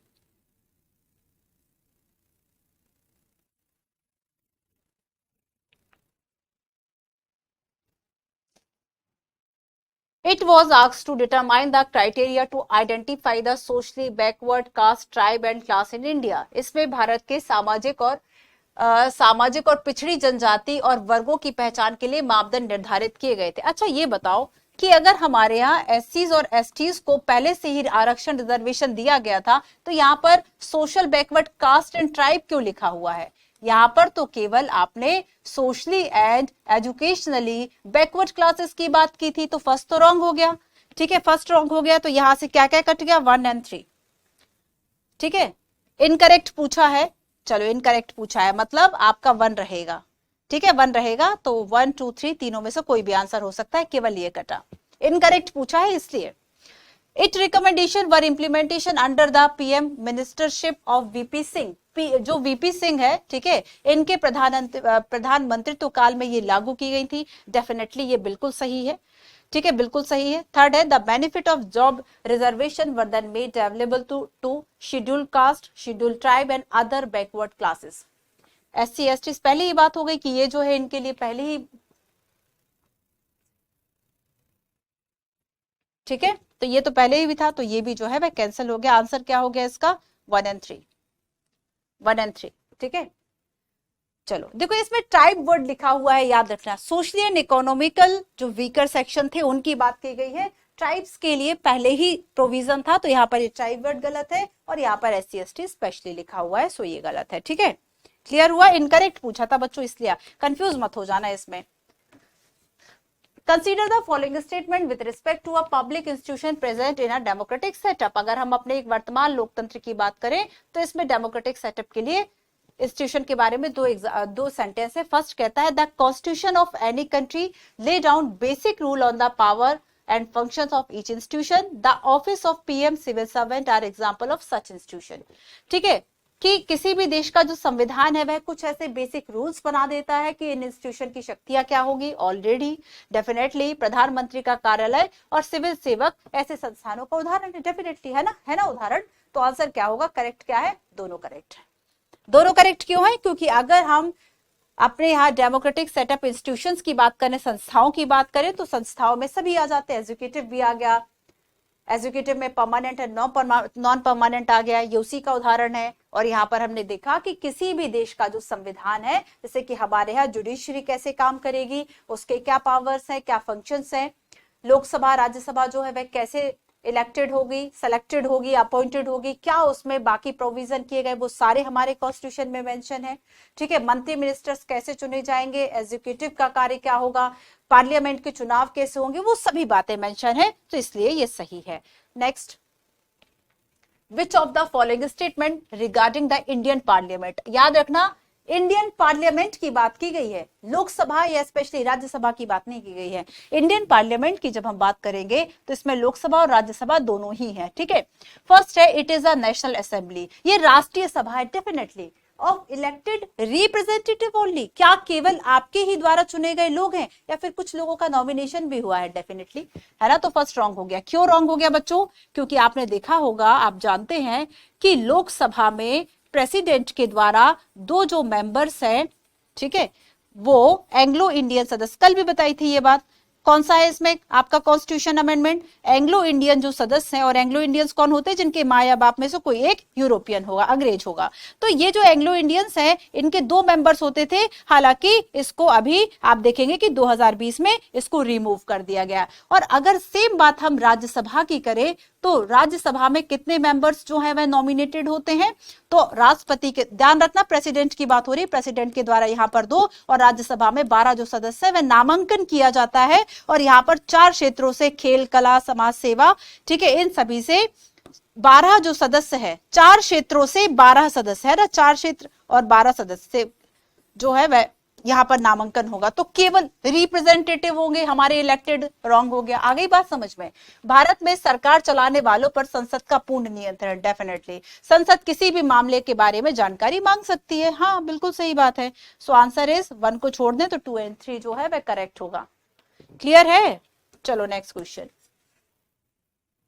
Consider the following statement about executives who are in the charge of the execution of the policies in the government. ठीक है, तो अगर हम कार्यपालिका की बात करें तो देखो, कार्यपालिका मतलब अगर नीतियां बन गई हैं तो दिन प्रतिदिन के जो भी रोजमर्रा के काम हो रहे हैं, जो डिसीजन लिए जा रहे हैं इंडिया लेवल पर, स्टेट लेवल पर, उसको एग्जीक्यूशन कराने वाला कोई तो होगा, उसी को हम कार्यपालिका कह देते हैं। तो यहाँ पर बच्चों कार्यपालिका के बारे में आपको 4 सेंटेंस है। फर्स्ट कहता है कि ये दिन प्रतिदिन के डिसीजन लेती है, डेफिनेटली लोगों की ओर से सर्वोच्च शक्ति का प्रयोग करेंगे। तो कार्यपालिका सर्वोच्च शक्ति का प्रयोग कर रही है या फिर हमने जिसे चुना है वो लेजिस्लेटिव है? यहां पर गलत मत कर देना, कंफ्यूज मत हो जाना बच्चों, लेजिस्लेटिव है। ठीक है, और देखो जब हम लेजिस्लेटिव की बात करेंगे, विधायिका ज्यादा महान है हमारे यहाँ। क्यों? क्योंकि ये लॉ मेकिंग का काम कर रही है और हमने यहाँ पर उन लोगों को भेजा है। कार्यपालिका तो वो है जो फिर मंत्री मिनिस्टर्स चुने गए, पीएम है एंड बाकी सब सीएम है, सिविल सर्वेंट है, वो सब आ गए। तो लेकिन बच्चों विधायिका सर्वोपरि है, तो सर्वोच्च शक्ति का जो प्रयोग है वह पार्लियामेंट के दोनों हाउसेस के वो लोग करेंगे जो कि विधायिका कहलाते हैं, ना कि जो एग्जीक्यूटिव कहलाएंगे। सेकंड रॉन्ग हो गया। ठीक है, तो यहां पर करेक्ट कोड बता। देखो अगर जब भी कभी आपको ऐसा लगे ना, मैं आपको एक ट्रिक बताती हूँ, ट्रिक नहीं, ये कॉमन सेंस सा है, ट्रिक व्रिक कुछ नहीं होता।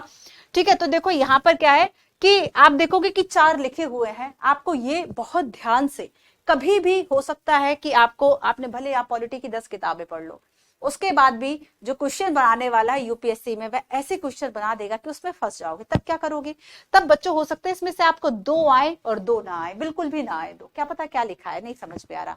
तब उस वक्त में ये सोचो कि इसमें कौन सा एक आध सेंटेंस आप गलत या सही समझ पाते हो सकता है उसके आधार पर समटाइम्स यहाँ से जो आंसर है वह निकल आए। तो देखो जैसे हमने यहाँ पर 2 गलत कर दिया, हमें बाकी चीजें नहीं पता। अब देखो तीसरा देखते हैं, political executive are people appointed on a long term. Political executive, जब हम राजनीतिक कार्यपालिका यानी अपने नेताओं की बात करते हैं तो वो नियुक्त होते हैं, अपॉइंटेड होते हैं या फिर इलेक्टेड होते हैं। तो यहाँ पर अपॉइंटेड वर्ड तो लिखा है। जितना शब्दों पर ध्यान दोगे, जितना अपनी पढ़ने की क्वालिटी बनाओगे ना, उतना ही क्वेश्चन सॉल्व कर पाओगे। देखो जब बुनियाद बेंच जो बैच है वह लॉन्च हुआ था, तब मैंने आपसे कहा था, प्रॉमिस किया था कि लगभग 3000 से ज्यादा हम जो क्वेश्चंस है इसमें देखेंगे। 500 के आसपास मैं मेंस के क्वेश्चंस आपको लगभग पूरी जो क्लासेस है आपकी हिस्ट्री, पॉलिटी, ज्योग्राफी, इकोनॉमी, सब में करा दूंगी। ठीक है। तो इसलिए मैं हर एक क्लास में 10 से 15 क्वेश्चंस देती हूँ, कुछ क्वेश्चंस छोड़ देती हूँ कि आपका एक अवेयरनेस लेवल जो है बच्चों में बना रहे। सो क्लास में कंसिस्टेंट आपको रहना है, कंसिस्टेंसी अपनी बनाए रखो, क्लास को नियमित रूप से देखो। ठीक है, आज नहीं देख पा रहे, कल नहीं देख पा रहे, फिर 3 दिन का कवर करोगे, आपको ही हेक्टिक होगा कि मैं 1.5 घंटे 2 घंटे पढ़ा रही, 6 घंटे बैठो फिर लिखो समझो। अच्छा है कि वर्डन मत बढ़ाओ, डेली डेली पढ़ते जाओ। तो आंसर क्या हो गया, चौथा सही है। ठीक है, चलो